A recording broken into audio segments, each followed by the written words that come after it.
everybody. My name is Jesús Espino. I'm software engineer at Maramos, and I'm going to talk about the secret life of a goroutine. So first of all, I want to explain why I'm giving this talk and why I prepare all this stuff. I'm a web developer. I work for Maramos, that is an open source alternative to Slack. So basically, I write backend code in Go and front-end code in TypeScript, so I'm not a system engineer. I don't write code in the Go compiler or the Go runtime, so I'm just a curious person that investigates the source code. But why investigate the source code? Basically, the idea is there's all these goroutines, and it's kind of, for me, it was chaotic. So look, I run a goroutine, I spawn a goroutine, and that goroutine starts executing, and then it's waiting for something, and it's doing things, and I don't have a clear vision of how everything was working. So I start investigating it, and I start digging into the runtime code. And when I started investigating, my whole idea in my mind was like, when you spawn a goroutine, it's like creating a new baby or something like that. My image of how goroutines were born was more like a caring mother taking care of her baby, full of joy, full of life baby. But the reality is not exactly like that. When I started investigating the code, I just realized that the reality is more like a necromancer raising the dead. And we are going to see why this analogy works very well for the goroutines. But let's start in other place, because I want to understand better, to understand properly how the goroutine works. You need to understand the context, and the context of the goroutines is the Go scheduler. So let's talk about the Go scheduler and separate it into pieces. One of the pieces of the Go scheduler that is very important is the processor, the P struct. There is a structure in the Go runtime source code that is the P struct. That P struct represents a processor. A processor is a kind of virtual CPU, something like that. It's a representation of something that is going to be doing work. But it's not really what is doing the work. It's just the representation of that. Whenever you set this Go max procs, you are saying how many processors, how many Ps you want to have in your scheduler. That's what you are saying. Well, a processor can have a status that can be either running syscall or GC stop. Then also have a M. I'm going to explain what M's are, but it's just an operating system thread, a pointer to the operating system thread, or a pointer to the representation of the operating system thread. We are going to talk about that in the next slide. A list of runnable goroutines, basically the queue of goroutines that needs to be executed, and this processor can take care of them. A list of free goroutines. We are going to see more about free goroutines later.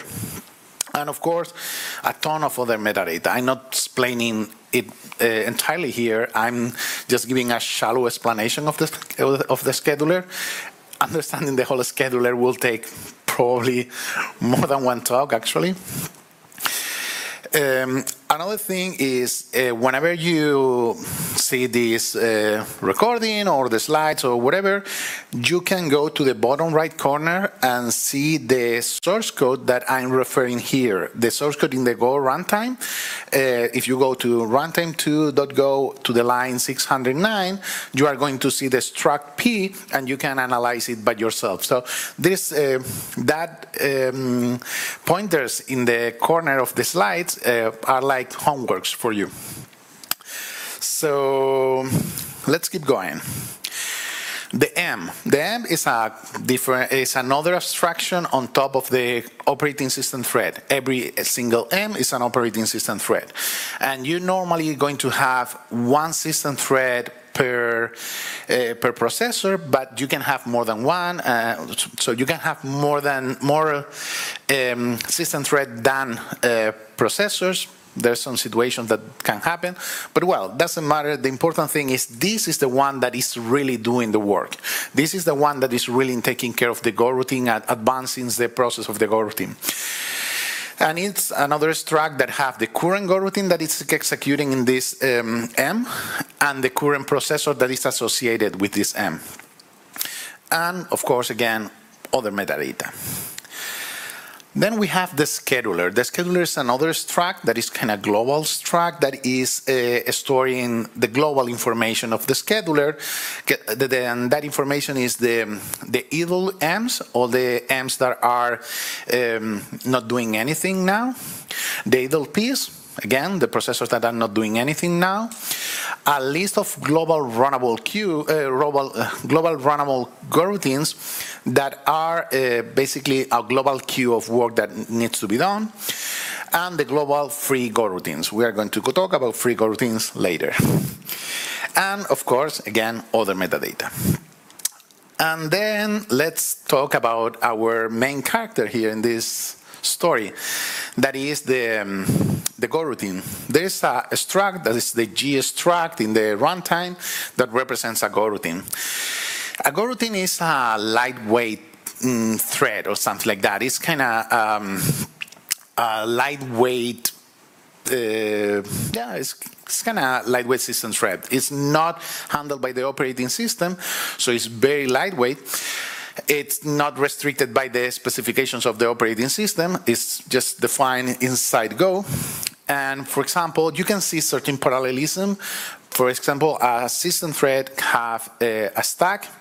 The goroutines have a stack, but in this case it's way smaller. The stack is 2 kilobytes per goroutine.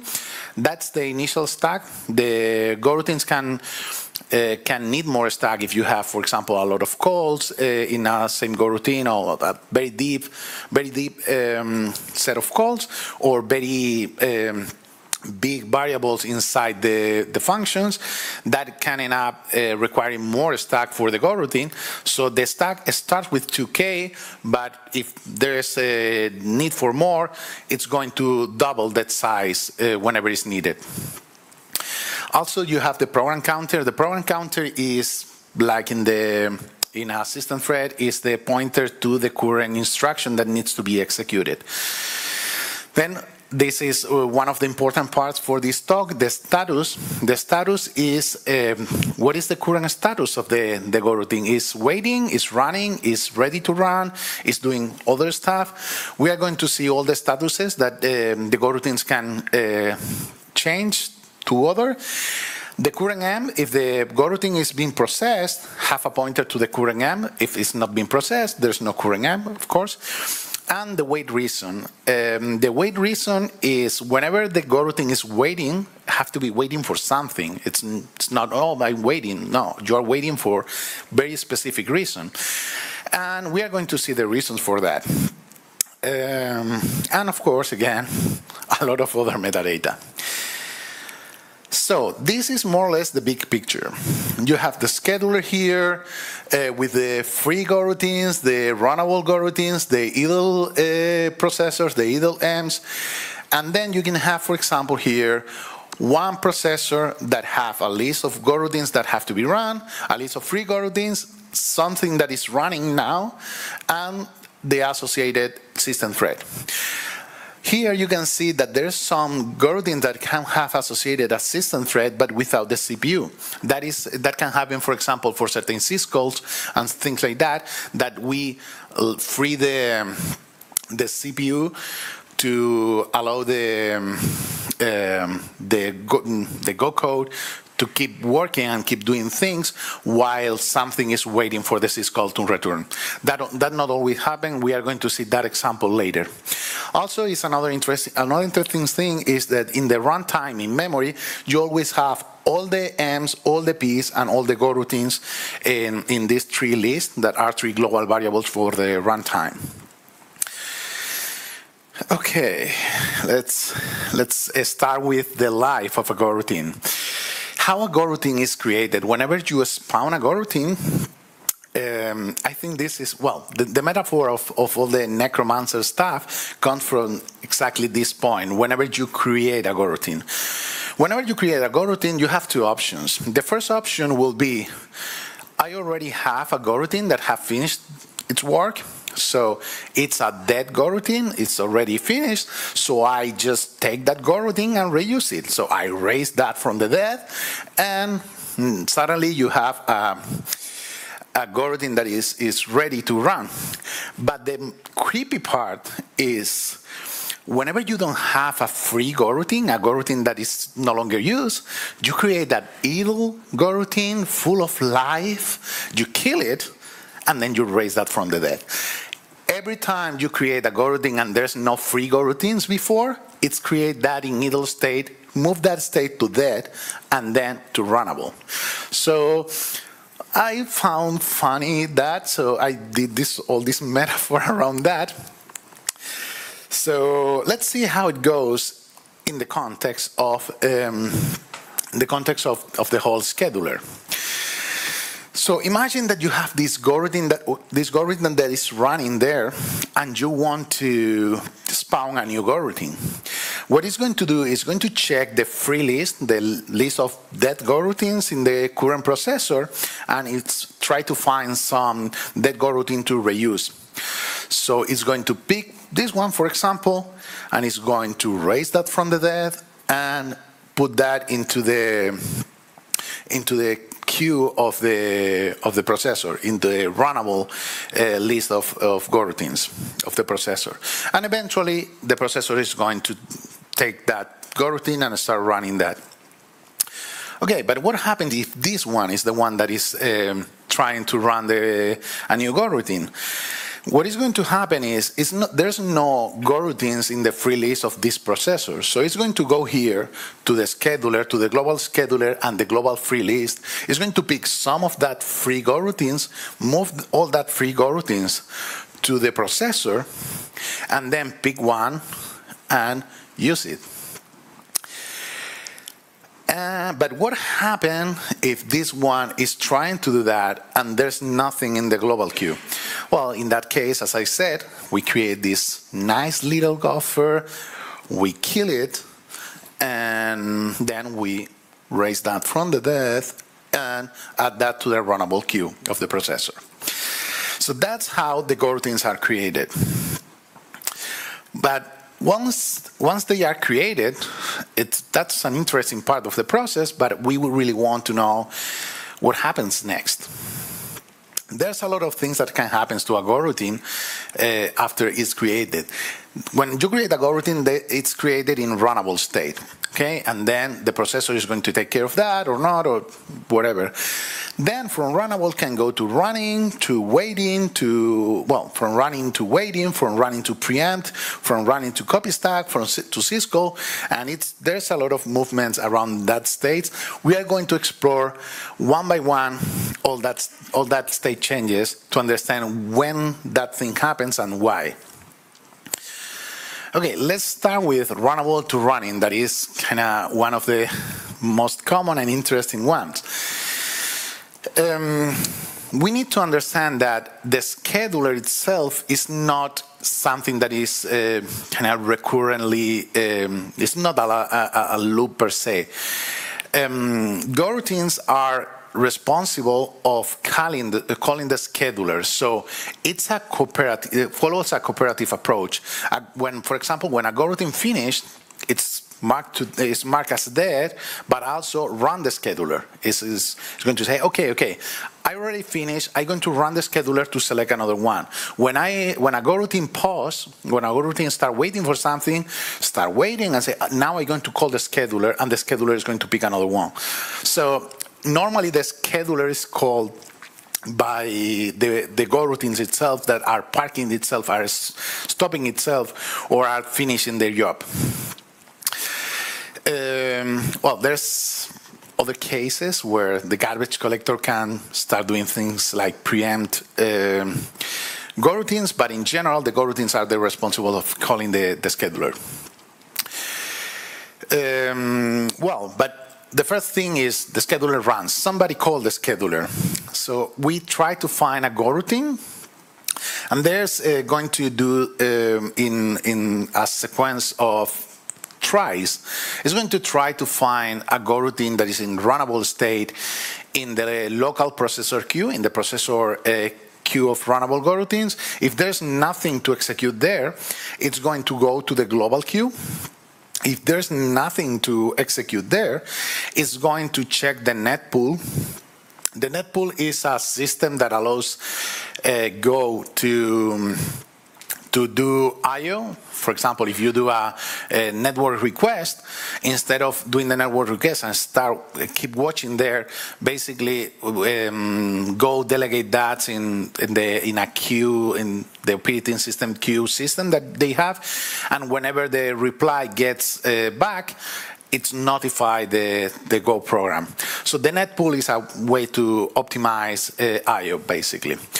But there's this situation where a goroutine calls some I/O action, and whenever it arrives, it's already ready. So the first step here is we check the local queue, check the global queue, and then check the net pool if something is already prepared for being executed or for keep going. If there's nothing in the net pool, it's going to do work stealing. It's going to go to other processors, to the local queue of other processors, and try to steal work. And if not, it's going to try, maybe it's going to try to help the garbage collector in the mark phase, in marking what memory is in use, to then help to then do the swiping of the garbage from the memory. So that's the things that can happen, and if not, it's going to mark the processors as idle, and it's not going to keep executing anything, and it's going to wait until some extra work is needed.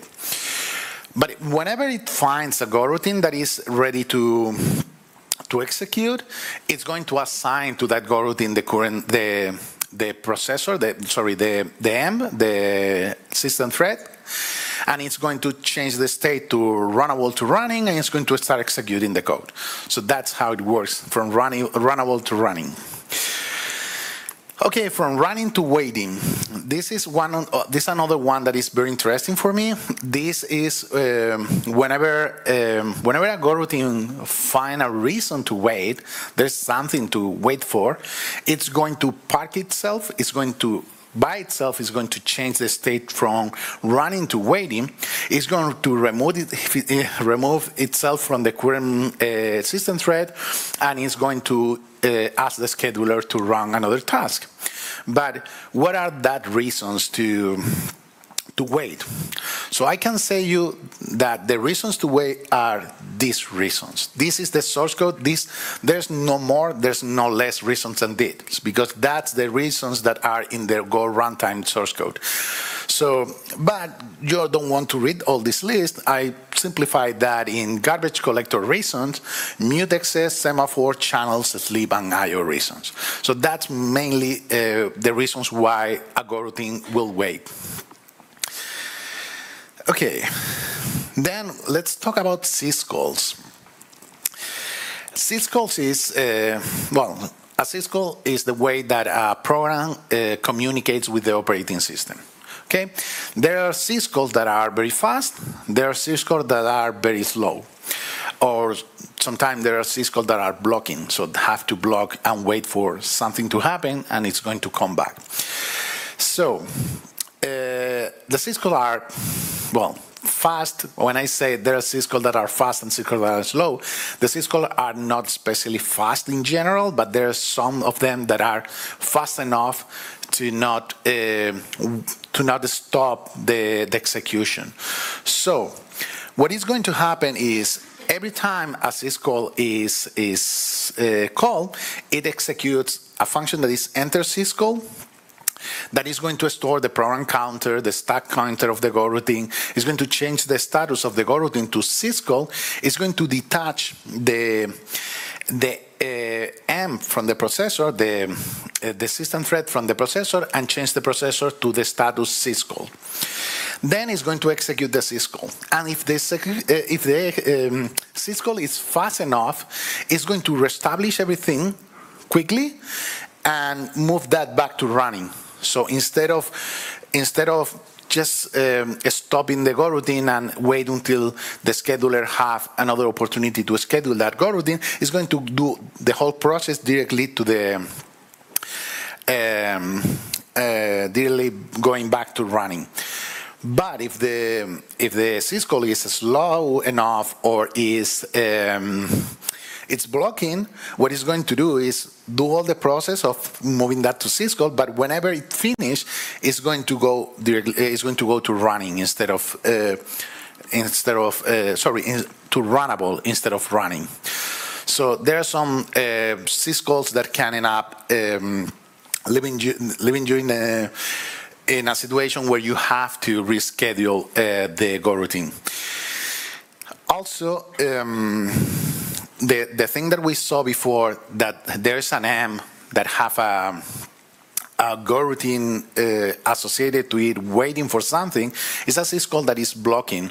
So it's waiting for this operating system to return the result, but the processor is already in other place trying to do things. So it's not blocking you from having that being executed or other goroutine being executed while you wait for the operating system. Okay. This is another cool one, copy stack. The copy stack is, as I said before, the goroutines have a 2K stack size. That 2K stack size can be enough in most of the cases, but sometimes it's not enough and you have to grow that stack. Basically, what it does is move the goroutine to copy stack status. It's going to grow the stack. Basically, it's going to reserve double of the memory of the current stack, copy over all the data, and when that's done, it's going to change the pointers to the new stack, and it's going to move back the goroutine to running. So that's the copy stack status. It's normally you are not going to interact with that status ever in our Go program, so it's not especially important from the programmer perspective, I mean. Okay, there's waiting to runnable.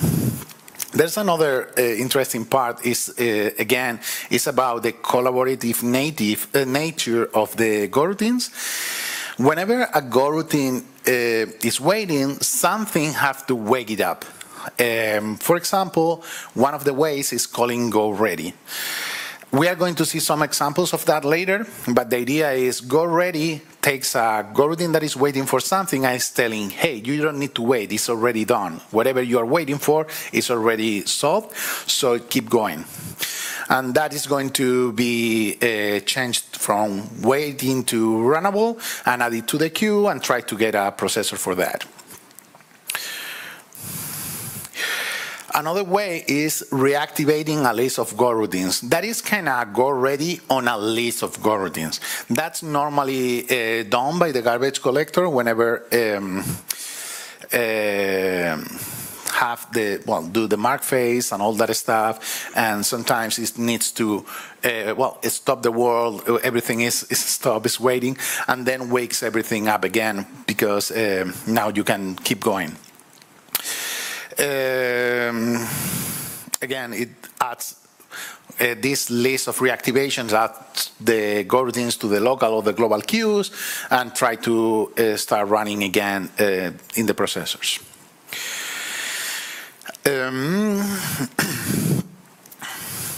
This is another interesting one. Is sometimes you can change a goroutine that is you change that from running to waiting, but the reason for waiting is no longer it's already solved, it's already done.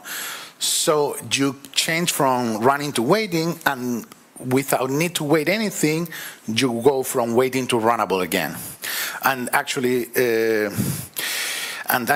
that's going from runnable to running again straight away.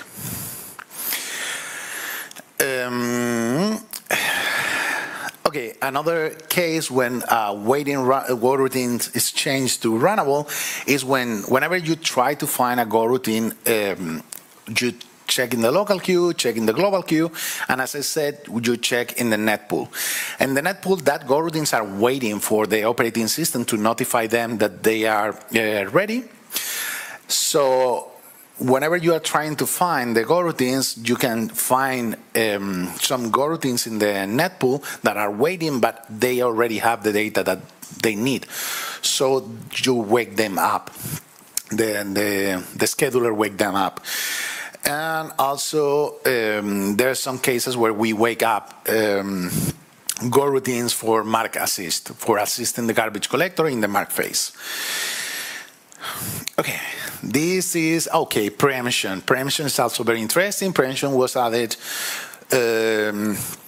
some releases ago. I don't know if it was 1.18 or 1.17 or something like that. But anyway, the preemption was added. The preemption, what it's doing is just adding a flag in the goroutine, and the goroutine is going to, whenever it has the time, whenever it has the right spot to stop executing, it's going to stop itself and change the status to preempt, and in the next garbage collector mark phase, it's going to be changed to waiting. And it's going to do the garbage collector scan, and it's going to change that whenever the garbage collector scan is finished, it's going to mark that as runnable again, and it's going to go back to the queue. So that's the preemption mechanism in Go. Okay, so this is the whole life again, from runnable to running, to waiting, to runnable, to preempt. Now all these things should sound more familiar to you. But let's see some examples of that. Let's talk about channels. This is an example. We have a channel. In this case, it's a non-buffered channel, and we have a goroutine that is running and is trying to insert data in the channel.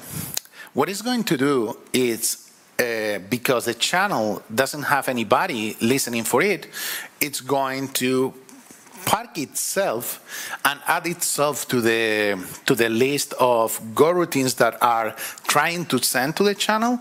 There's inside the channel, there's a list of goroutines that are trying to send. So it's going to park itself, put itself in that list, and it's going to call the scheduler to schedule something else. That's why I'm saying that it's a cooperative approach. The goroutines decide when they park itself, when they stop itself, and call the scheduler. So now we have that goroutine there in the channel waiting for somebody to come. And there's another goroutine that is in running state that comes to read from the channel. So it's going to go there, read the data. Actually, this is very interesting. It's going to read the data directly from the memory of the other goroutine. So it's going to read, for example, the stack of the other goroutine. It's going to read that data, and then it's going to mark the goroutine as ready. So that is going to end up with this goroutine being runnable, and the other goroutine keeps going. So again, we can see the whole picture here. We try to send data, so we wait for somebody to get that data. Somebody comes, gets the data, and send me I'm ready to go. So I'm now runnable, and the one that sent the data, the one that received the data keeps going. Let's see another example. Another classic example is the wait group.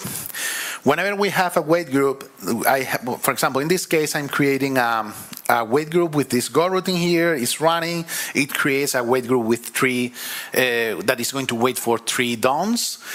And the common pattern in this case is to spawn 3 goroutines, and each goroutine is going to call dawn when they are finished. So that's a common pattern. You don't have to do it in that way, but it's how 95% of the time is how you will do it.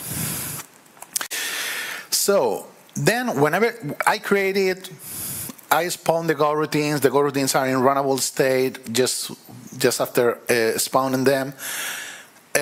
Then my goroutine calls wait, maybe or maybe not, all or some or one or none of the goroutines are already running. Doesn't matter. We can't predict that. So then I call wait. So because the wait group hasn't been marked as done yet, I'm going to park myself and wait for that. And maybe now all the goroutines are running already, so doesn't matter, maybe not, doesn't matter. Then some of the goroutines finish the job, so each goroutine, whenever they finish, is going to call done to the wait group. But the interesting one is the last one. The last one is going to call done to the wait group. It's going to see that the wait group is completed already, and it's going to call ready on all the goroutines that are waiting for that wait group. So that last goroutine is the responsible of waking up all the goroutines that was waiting. And then that goroutine dies, and the goroutine that was waiting is now in runnable state. We can see the whole picture here again, just creating the wait group with 3, spawn the 3 goroutines, wait for the wait group. The goroutines start calling done, and the last one is the one that calls also the go ready. Okay, but yeah, every life needs to end somewhere, sometime. So the goroutine, how the goroutine dies.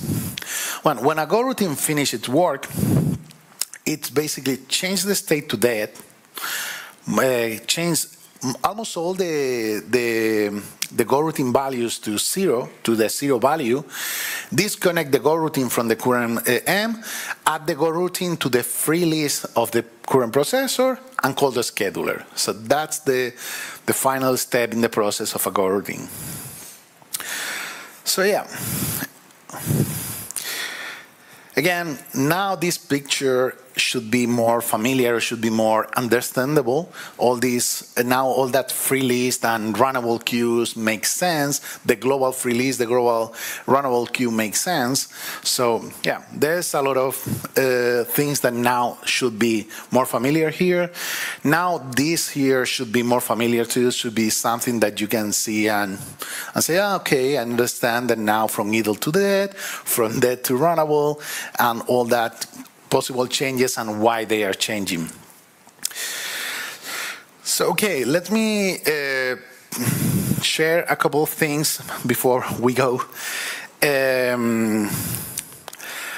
All the illustrations of this talk are made by Laura Pareja. They are Creative Commons by, so if you want to use them for whatever you want, just respecting the license, it's just there. You have the QR code there and the web page there. So feel free to use them for whatever you want. You can do t-shirts if you want. So another thing is Maramos, my company, provide me these stickers and pins for as a gift for you guys. So if you want some of that, just come to me after the talk and just pick them. I have some from my company, from Maramos, but most of them are for the talk. So also, if you want to ask me something, you can ask now. We are going to have time for ask questions. But if you want to ask me something and you don't want to ask me during the talk, you can go here, use the stickers and the pins as an excuse, and just ask me whatever, and then you throw the stickers or whatever, or use it, doesn't matter. This is an excuse to allow you to approach me easily. Another thing is what is missing in this talk. There's a lot of things missing in this talk. This is an oversimplification of the goroutines and how they get scheduled. There's some things like the garbage collector that have a lot to do with the goroutines. So interfere with the goroutines, preempt them, try to help them with the garbage collector receive help from the goroutines in the mark phase. There's a lot of stuff related to the garbage collector that interferes with the goroutine, and I just remove all that information from here for simplicity's sake. Also, I mentioned the net pool, but I didn't get very deep into that. It's a very interesting topic, but it's not the focus of this talk, so I just omit it. For simplicity's sake, again, I remove SIGO from the equation. And the mark assist phase is also removed because, again, it's adding more and more and more complexity, and I don't think there's so much value on knowing every nitty-gritty detail. And the sysmon. The sysmon is a process that is in the background of the Go runtime that is wake every 10 milliseconds or 20 milliseconds. I don't know. Every small amount of time, it's getting wake up and it's doing certain tasks. It has something to do with the net pool also. So there's some things that are going on and have relationship with the goroutines that I'm not covering here. Okay, some references. The Go source code, if you are a Go programmer, the Go source code is amazing. It's well documented. It's writing in Go, so it's kind of relatively easy to read. It's a runtime it's a very advanced code, and it's relatively complex, but it's well written. It's relatively easy to read. It's a language that is comfortable. So if you like Go, I will say you that take a look. It's pretty cool. There's a couple of things. There's a talk that is illustrated tales of the Go runtime scheduler. That is a nice talk. And there's a series of posts from Ardan Labs about scheduling in Go that are very interesting if you want to learn more about the scheduler in general. Okay. Well, I hope after this talk you understand better what is the real behavior of the goroutines and understand better the cooperative nature. And more importantly, I want to encourage you with all this information that we saw in the talk and the pointers in the slides and all that stuff to explore the source code of the Go runtime and see how it works. Because depending on a combination of your passion about learning and your taste about movie, this can be more exciting than a zombie movie. So thank you.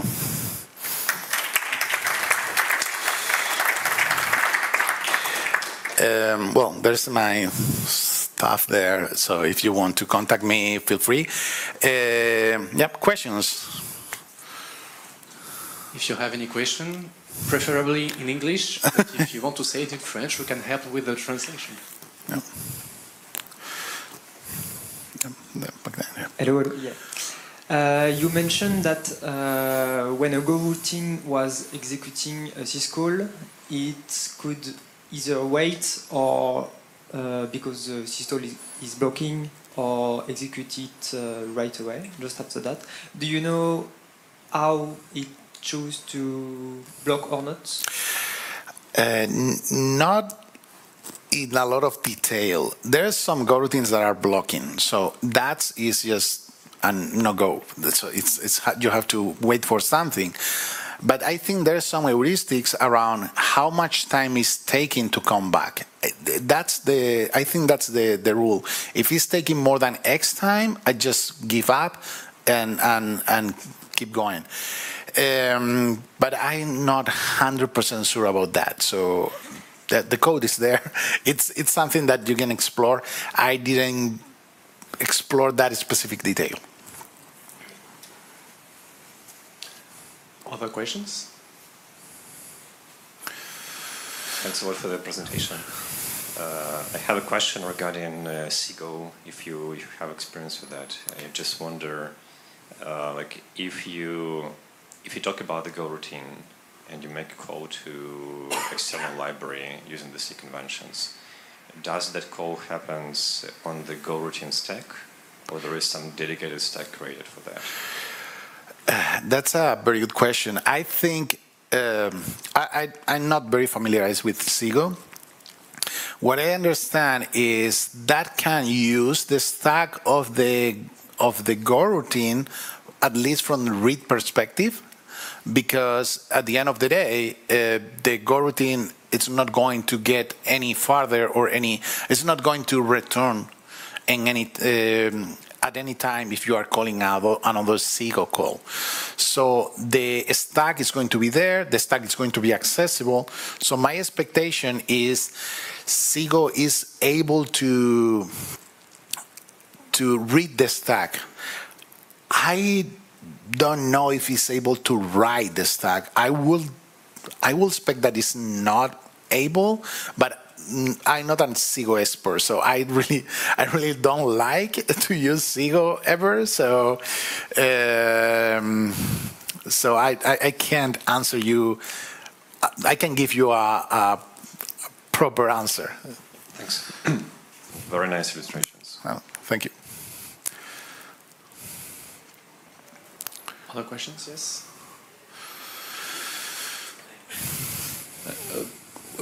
Are you able to point out what is specific in goroutine management in Go besides the other language? Okay. There is common patterns, but what makes this Go implementation specific? Well, for me, the key part is that it's completely embedded in the language. That's amazing. But I guess it's not that. I guess you are more in the technical side at questions. So I'm not 100% sure about other coroutines systems. I think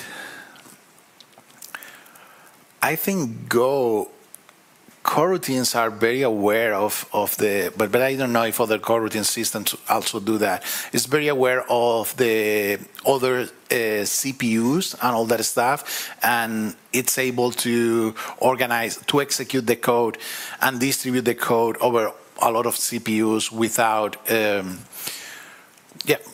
without much worrying about interfering each other, apart from the details that you have to care about synchronization between them. But to be honest, I don't know much about others' mechanisms. I know a bit about async.io in Python, but it's not exactly the same. I don't have an answer. You are making very hard questions. I'm a web developer. Come on. Thank you for the try. Yeah, you're welcome. Another question? Yes? Let's switch with a simpler question. Okay, let's do that. I'm not really a Go developer, so maybe this question is obvious, but you mentioned a lot of ways to schedule work in the future for goroutines. Is there a way to cancel some other coroutine that's going somewhere? For example, if there's a coroutine that is making a network call, can another one just say, well, in the end, I don't really care about the results, so just stop there? Yes and no. It's not that's not how goroutines work. You can't stop another goroutine. You can preempt another goroutine, but you normally don't preempt other goroutines. It's the garbage collector, the one that is going to preempt other goroutines. But the Go language comes with goroutines and channels. That's the two primitives that are just there and are super useful. So if you want to have something that is cancelable, you can use channels for that. Other option is to use context for that. Context is another way to cancel something. But the thing is, it's the goroutine responsibility, the goroutine on the other side, the goroutine that you are trying to cancel, the one that is responsible to cancel itself. So you have to write the logic to cancel the goroutine, and the goroutine have to be designed to be canceled. So it's not part of the language itself, canceling other goroutines, but is a common pattern that is used through context package or through channels. probably there are other ways, but normally you use channels and context package for that things.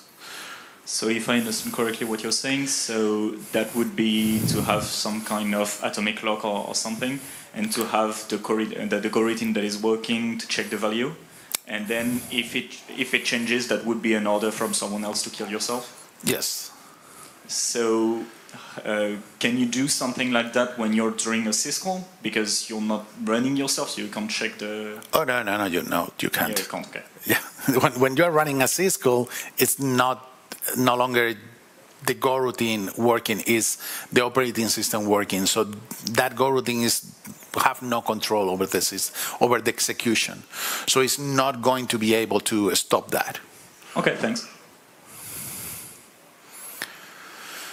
Okay, time is running out. So thanks a lot, Jesus, and let's go to the break. Yeah. If you want stickers, they are very cute. So if you want stickers and pins, feel free to come here and pick them.